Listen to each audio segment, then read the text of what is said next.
Congress party ने अपने manifesto में जिन बातों का उल्लेख किया है वह भारत जैसे दुनिया के सबसे बड़े लोकतंत्र के लिए एक बहुत खतरनाक संकेत करता है।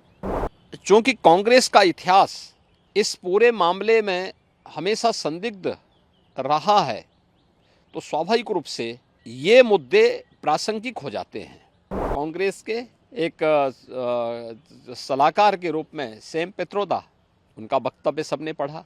जो विरासत टैक्स की बात कांग्रेस कर रही है, यह भी एक खतरनाक इशारा है। विरासत जो बाप दादों की कमाई है, उसका आधा ये लोग हड़प लेंगे। 3 तलाक की कुप्रथा को मोदी जी ने समाप्त किया, ये कहते हैं हम फिर से लागू करेंगे।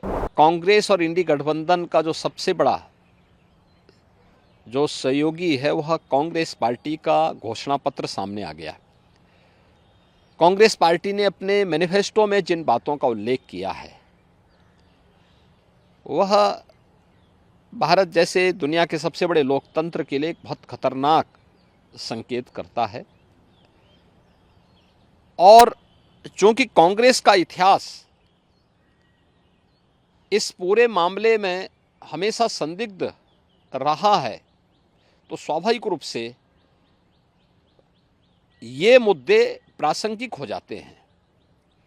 हमने विकास के मुद्दे पर पिछले 10 वर्ष में मोदी जी के जो कार्य हुए हैं, इंफ्रास्ट्रक्चर के क्षेत्र में, सुरक्षा के क्षेत्र में, आत्मनिर्भर भारत के लिए गरीब कल्याणकारी योजनाएं थी, इन्हीं मुद्दों को लेकर के हम तो चुनाव में गए थे। लेकिन उनके मैनिफेस्टो ने हमारा ध्यान आकर्षित किया इस ओर। और आपने देखा होगा कांग्रेस के एक सलाहकार के रूप में सैम पित्रोदा, उनका वक्तव्य सबने पढ़ा। कांग्रेस ने इससे पहले यूपीए गवर्नमेंट के दौरान रंगनाथ मिश्रा कमेटी और सच्चर कमेटी की रिपोर्ट कांग्रेस ने की थी।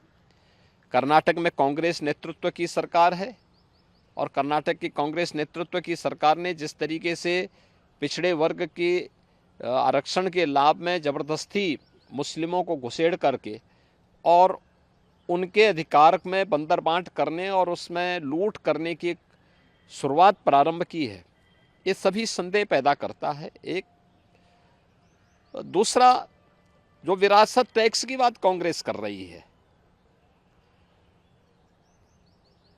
यह भी एक खतरनाक इशारा है। गरीबी, एक झटके में गरीबी हटाएंगे, इसके लिए वे हर संपत्ति का सर्वे करवाएंगे, एक्सरे कराएंगे, इस प्रकार का वक्तव्य कांग्रेस दे रही है। कांग्रेस का मैनिफेस्टो इस बात का उल्लेख कर रहा है और फिर उसके माध्यम से हर एक संपत्ति को ये लोग अपने कब्जे में लेकर के, यानी दोनों चीजें, एक तरफ ये लोग देश के अंदर मजहबी आधार पर देश के विभाजन की आधारशिला रखना चाहते हैं, दूसरी तरफ किसी ने मेहनत से अगर अपनी संपत्ति अर्जित की है, घर बनाया है, कोई प्रॉपर्टी बनाई है, खास तौर पर हमारी माताएं बहनें अपने लिए जेवर खरीदती हैं, उसको ये अपने अधिकार में ले लेंगे। विरासत जो बाप दादों की कमाई है, उसका आधा ये लोग हड़प लेंगे। और तीसरा, व्यक्तिगत कानून, पर्सनल लॉ को पुनः लागू करने की बात, 3 तलाक की कुप्रथा को मोदी जी ने समाप्त किया, ये कहते हैं हम फिर से लागू करेंगे। यानी महिलाओं का इससे बड़ा अपमान हो ही नहीं सकता। तो स्वाभाविक रूप से इस देश का विभाजन जिन कारणों से हुआ था, अगर कोई राजनीतिक दल आज के दिन पर भी उन मुद्दों का उल्लेख करते हुए देश को उधर ले जाने का प्रयास करेगा, तो उसका विरोध हर हाल में होगा। भारत के अंदर नक्सलवाद पूरी तरह समाप्ति की ओर है। अगर नक्सली और माओवादी प्रवृत्ति को फिर से भारत के अंदर पनपाने का प्रयास होगा, उसका पुरजोर विरोध होगा। भारतीय जनता पार्टी इसको कतई स्वीकार नहीं कर सकती। देश के अंदर यहाँ की जनता जनार्दन की संपत्ति पर, भ्रष्टाचारियों की संपत्तियों के खिलाफ कार्रवाई पहले से सरकार कर रही है। उनके एक एक पाई का हिसाब होगा।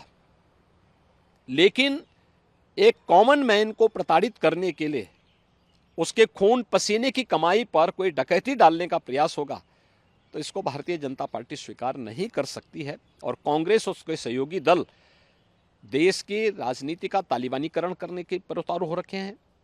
देश के अंदर माओवादी दुष्प्रवृत्ति को जबरन थोपने का प्रयास कर रहे हैं और पर्सनल कानून के नाम पर देश की महिलाओं का अपमान करने का प्रयास कर रहे हैं और लोगों की संपत्ति पर जो इनकी कुदृष्टि लगी हुई है, इसलिए ये मुद्दे आए हैं जो आज के परिप्रेक्ष्य में रिलेवेंट हैं।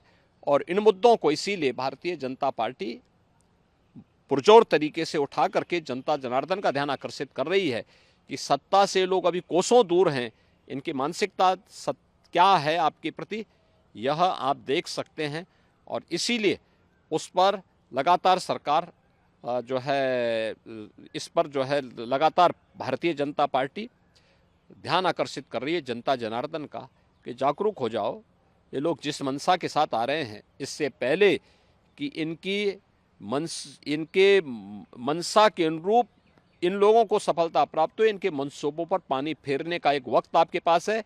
आपका एक वोट देश की तस्वीर और तकदीर को बदलने में निर्णायक साबित होगी और वह आपने 2014 में किया था, क्योंकि 11, 12, 13 में तत्कालीन केंद्रीय मंत्री पी चिदम्बरम बार बार वरासत टैक्स की बात कर चुके थे। आज वही बात तो सैम पित्रोदा कह रहे हैं। इसीलिए इन चीज़ों को लेकर के आज फिर से जनता जनार्दन को बार बार कहा जा रहा है कि वो कांग्रेस के इन मंसूबों पर समय रहते अपने वोट के माध्यम से पानी फेरने का काम करें, अन्यथा यह गठबंधन देश के लिए भी, कॉमन मैन के लिए भी और आदि आबादी के लिए भी भयंकर खतरा पैदा